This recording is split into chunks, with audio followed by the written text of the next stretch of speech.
안녕하세요. 물박사입니다. 우리가 살아가다 보면 힘들고 아플 때가 참 많습니다. 그런데 이렇게 힘들고 아프다는 것이 모두 건강하지 않다는 신호는 아닙니다. 오히려 건강한 사람일수록 힘들고 아픔을 잘 느낍니다. 건강한 사람은 힘들고 아플 때 그 원인을 찾아서 원인을 잘 제거하고 다시 몸을 건강한 상태로 회복할 수 있는 사람이기 때문입니다. 그리고 그러한 상태가 고쳐지지 않으면 거기에 순응하여서 사는 사람들입니다. 그런데 많은 사람들은 몸이 조금만 힘들고 아파도 몸에 이상이 있다고 생각하고 이것을 고치려고 의사를 찾거나 각종 치료 행위를 하는 경우가 많습니다. 하지만 몸에 건강한 생리임에도 불구하고 이것들을 없애려고 노력하다 보면 오히려 건강을 더 잃을 수 있다는 사실입니다. 이러한 대표적인 증상 중에 하나가 식곤증입니다. 식곤증은 식사 직후에 몸이 몹시 무기력해지거나 잠이 쏟아지는 증상입니다. 이렇게 무기력해지고 잠이 쏟아지게 되면 사람들은 몸에 무언가 문제가 있지 않냐 생각하는 경우가 많습니다. 하지만 여러분들, 이러한 증상은 매우 건강한 생리 반응이라는 사실을 기억하기 바랍니다. 그렇다면 물박사는 왜 식곤증을 건강한 생리 반응이라고 생각할까요? 먼저 식곤증이 생기는 원리에 대해서 알아보도록 하겠습니다. 식사 후에 가장 중요한 생리적인 반응이 소화와 흡수입니다.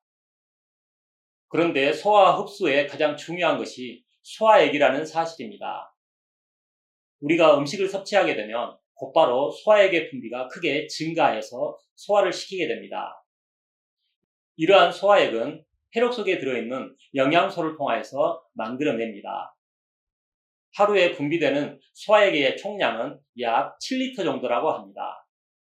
이러한 소화액의 대부분이 식사 후에 분비됩니다. 이렇게 소화액의 분비가 증가하게 되면 혈액의 수분과 영양소가 감소하게 됩니다. 혈액 속에 있는 수분이 줄어들게 되면 혈액의 점도는 증가하고 혈액량은 감소하게 됩니다. 이것은 혈액순환을 방해하는 가장 큰 이유가 됩니다.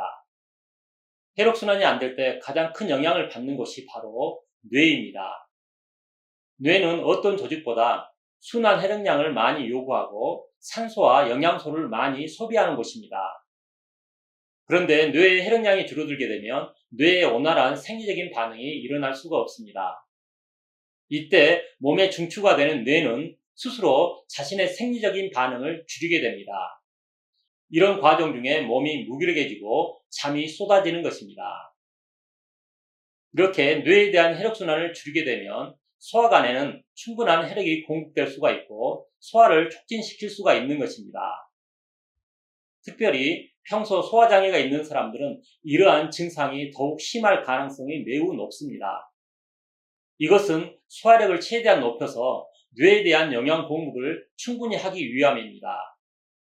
우리 몸은 이보 전진을 위해서 일보 후퇴하는 지혜가 있기 때문입니다. 이러한 사실을 모르고 식곤증이 무조건 건강에 좋지 않다고 생각하고 이것을 없애려고 노력하다 보면 오히려 혼란 상태에 빠질 수가 있습니다. 그리고 몸에 좋지 않는 각종 선택을 하게 되고 그 결과 몸이 더욱 망가지는 악순환에 빠질 수 있습니다. 물박사는 상담 중에 그런 오류를 범하는 많은 사람들을 만나고 있습니다. 여러분들은 그러한 오류를 범하지 않기를 바랍니다. 사람들은 식사 후에 잠을 자게 되면 소화가 더욱 안 될 거라고 생각합니다. 그것은 인체의 생리를 모르는 무지한 사람의 생각입니다. 소화관은 우리의 의지에 의해서 움직여지지 않습니다. 소화관은 자율신경에서 움직이는 불수의근이라는 사실입니다. 우리가 잠든 사이에도 얼마든지 소화관은 스스로 잘 움직일 수가 있다는 사실입니다. 오히려 잠들게 되면 소화관에 충분한 영양분을 공급할 수 있기 때문에 소화가 잘 된다는 사실입니다. 그렇다면 어떤 사람들이 식곤증에 잘 걸리는 걸까요? 첫 번째로 탈수가 매우 심한 사람들입니다. 물박사가 말하는 탈수는 단순히 물이 부족하다는 의미가 아닙니다. 인체의 수분은 나트륨만큼만 있기 때문에 나트륨이 부족할 때 탈수가 더 심하다는 사실입니다. 결국 소금이 부족한 사람들이 탈수가 심할 가능성이 매우 높습니다.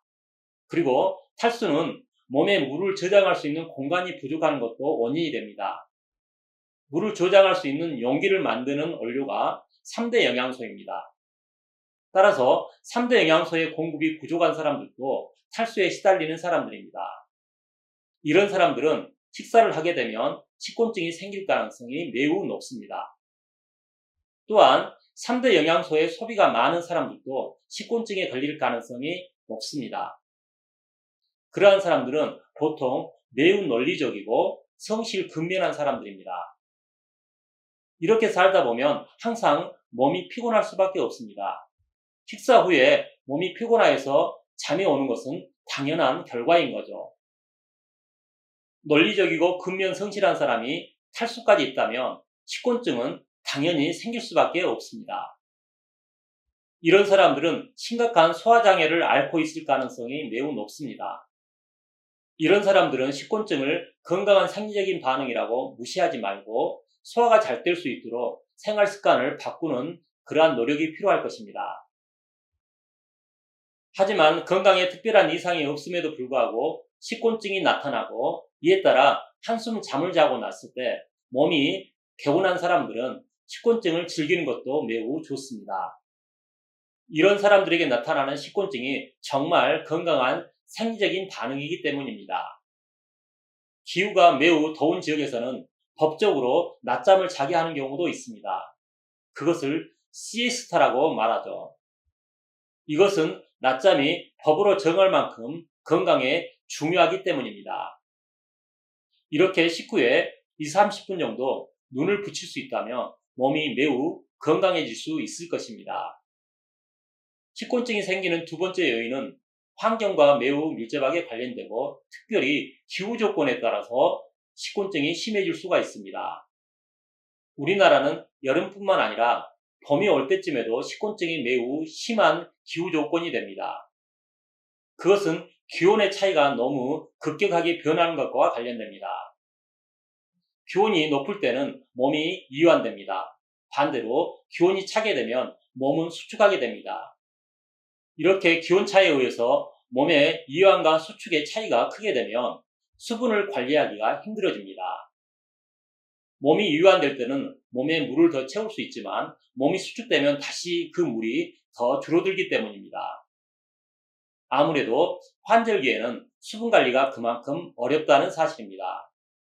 그래서 환절기에는 코나 피부가 매우 건조해지는 것입니다. 봄이 시작할 때 나타나는 식곤증을 우리가 춘곤증이라고 말합니다.